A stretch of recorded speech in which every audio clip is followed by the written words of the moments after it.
Дорогие друзья, коллеги, наш уважаемый кабинет министров, исполнительная власть, мы рады приветствовать в таком расширенном составе вас у нас в парламенте. У всех моих коллег, депутатов парламента, была возможность достаточно вплотную ознакомиться со всеми статьями как дохода, так и расходной части бюджета.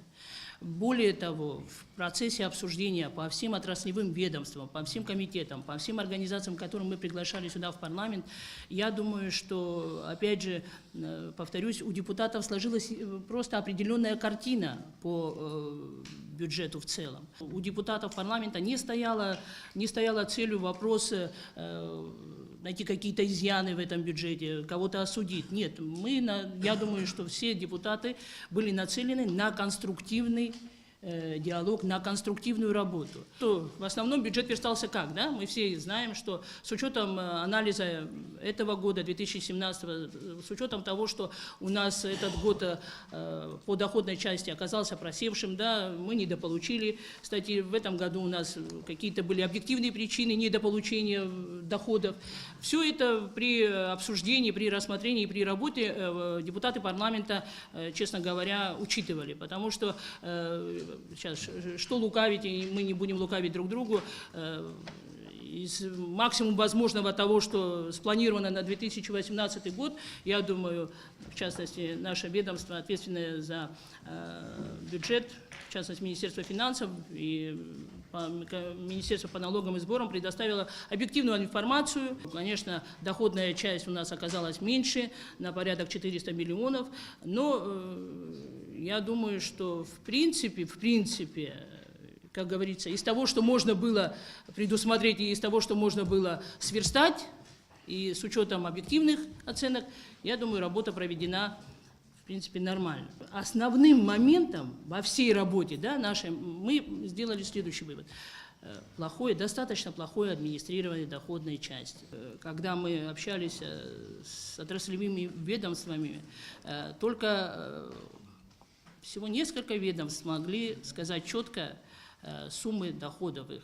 И в частности, согласно КОСГУ, да, какие именно доходы они администрируют. И в основной части, да, вот другие комитеты практически, многие даже не смогли сказать.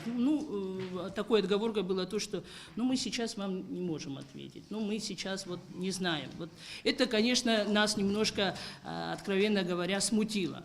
Но таможня наша, таможенный комитет, налоговая служба, Министерство по налогам, Министерство МВД, надо отметить должное, они четко проговорили все части доходов, по каким статьям, по каким,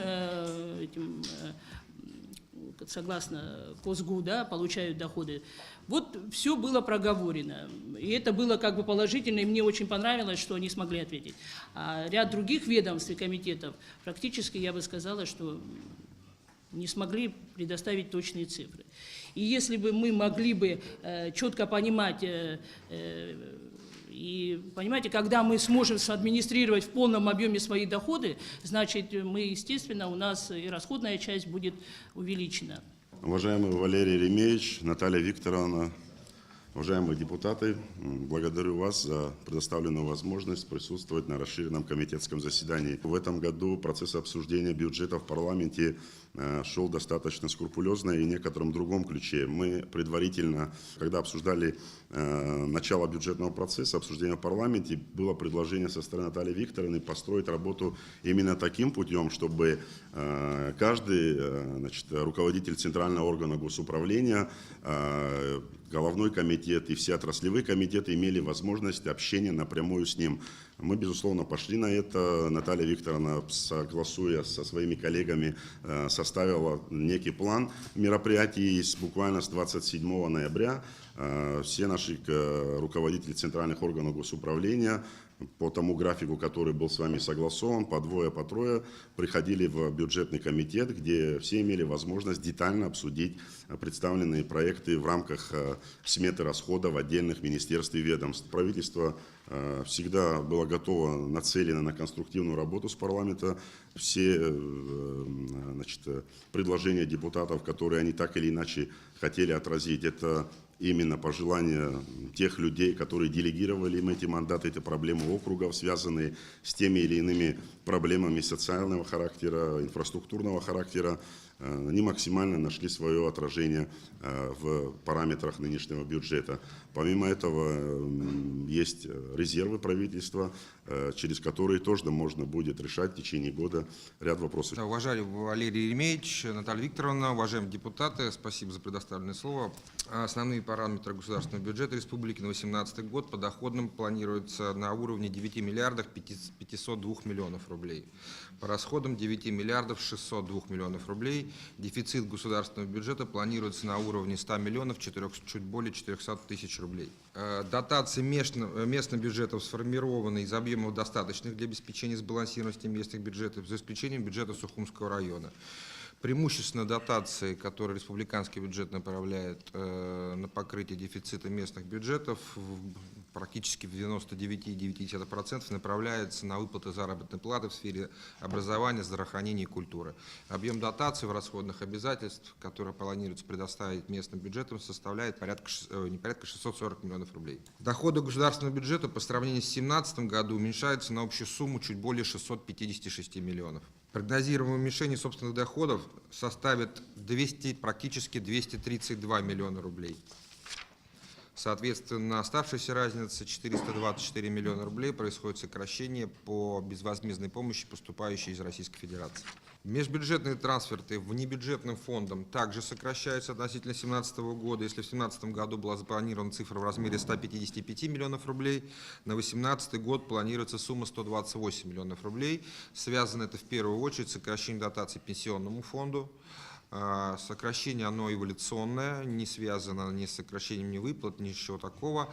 Связано это в первую очередь с тем, что мы в этом году осуществили все соответствующие доплаты, которые были анонсированы, если вы помните, в 2015 году, в 2016-2017 году все доплаты, практически все доплаты были выплачены, которые были предоставлены совместно всех местных органов власти. Могу сказать, что на текущий момент все заявки по доплатам по пенсиям на данный момент исполнены. Я не исключаю, что еще какие-то суммы могут до конца года появиться, но они на данный момент пока еще не представлены в Министерстве финансов.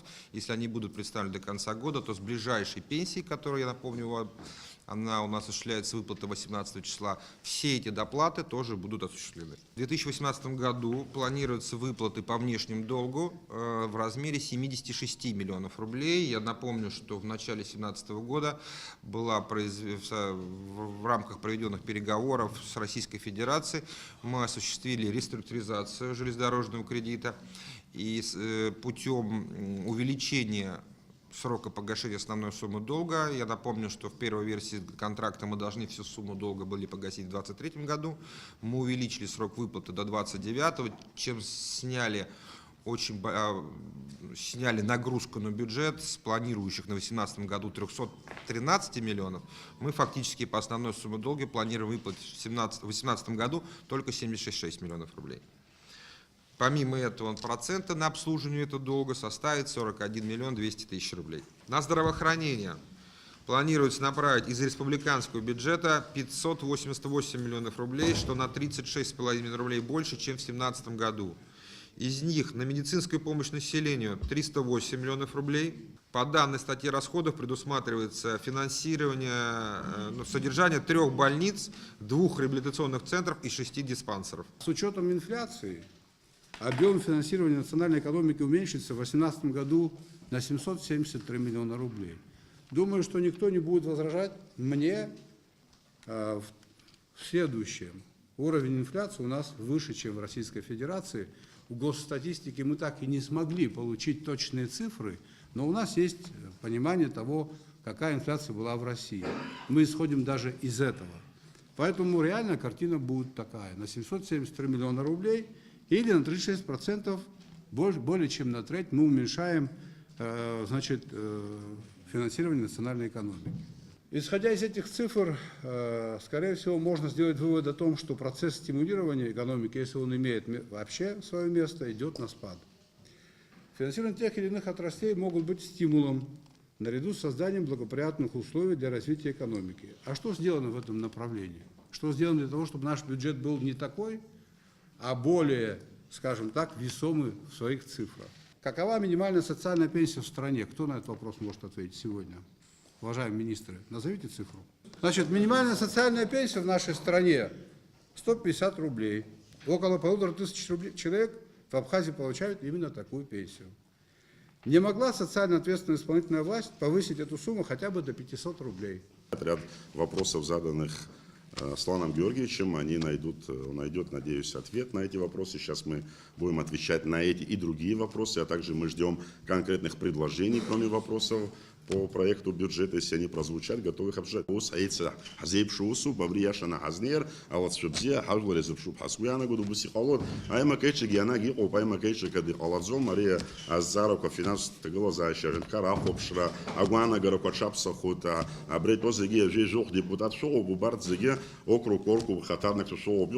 глобал,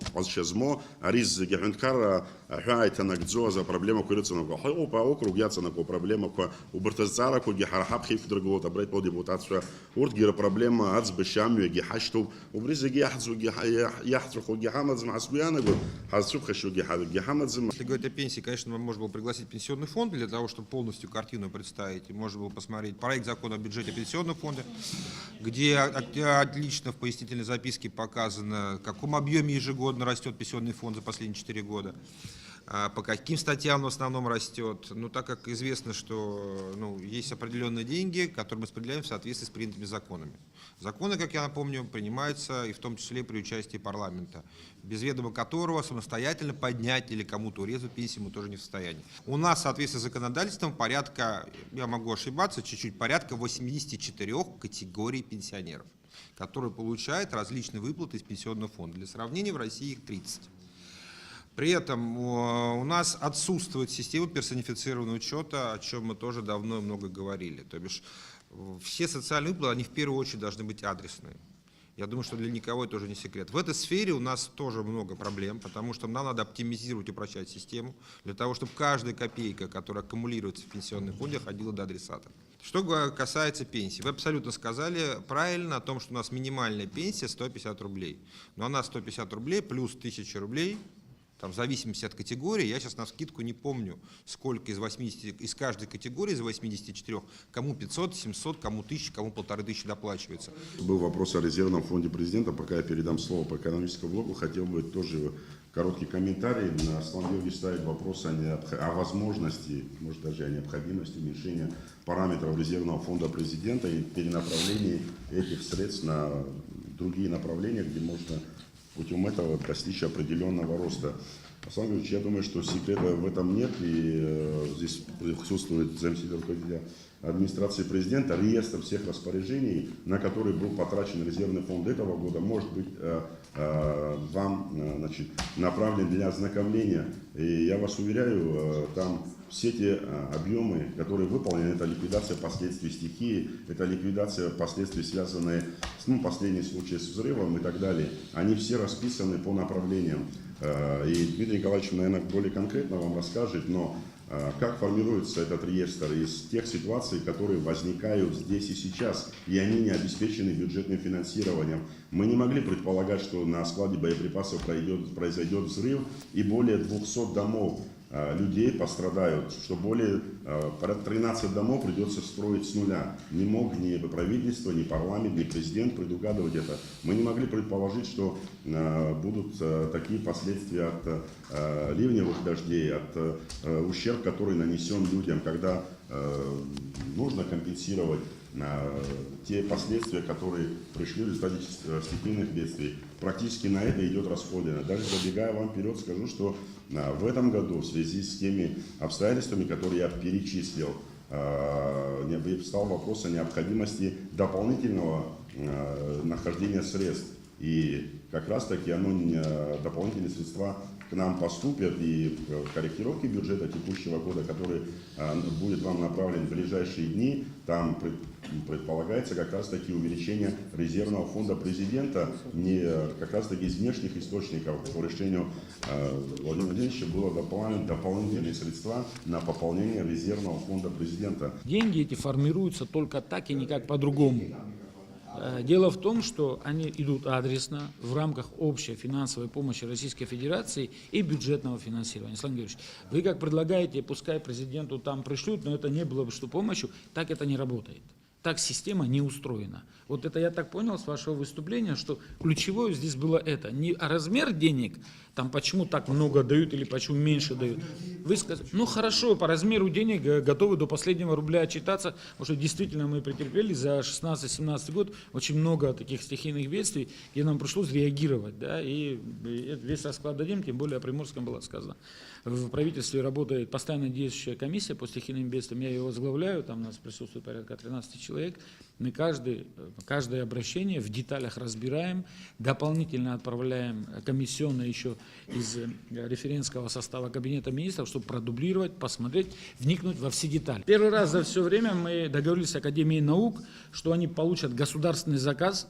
Это касается того, что они для нас выполнят работу, и мы за это, вот те бюджетные показатели, которые за ними закреплены, будет им оплачена работа. Эта работа как раз будет направлена на такие виды заказов, как импортозамещение, да, организация производственных мощностей, потому что понятно, что у нас импорт превалирует экспорт, правильно, и нам надо поднимать собственное производство. Мы прекрасно понимаем, и какие направления можем вам дать прям посписочно, что нужно развивать в нашей стране и в первую очередь. 2 недели мы здесь работаем с министрами, работаем с доходной частью, с расходной частью, приходят представители администрации городов и районов, рассказывают свое состояние. Я хочу вам сказать, вот у меня сложилось такое личное мое ощущение, что этот бюджет не развития, а бюджет просто выживания у нас получается. Я не буду сейчас говорить о том, что он меньше, чем в прошлом году он был, там, позапрошлом году он был, что он происходит, секвестирование, перерасход. Я не буду об этих цифрах говорить, о финансовой дисциплине, не буду говорить то, что налоговые там, и таможенные органы не дополучают там, от НДС. Я просто хочу сказать, что сам бюджет, он не перспективный, он просто выживание. То есть наши люди, наши граждане будут получать ту же заработную плату, те же социальные пособия, практически на том же уровне. По некоторым моментам меньше, потому что я так понимаю, что бюджет на 650 миллионов меньше, чем в прошлом году.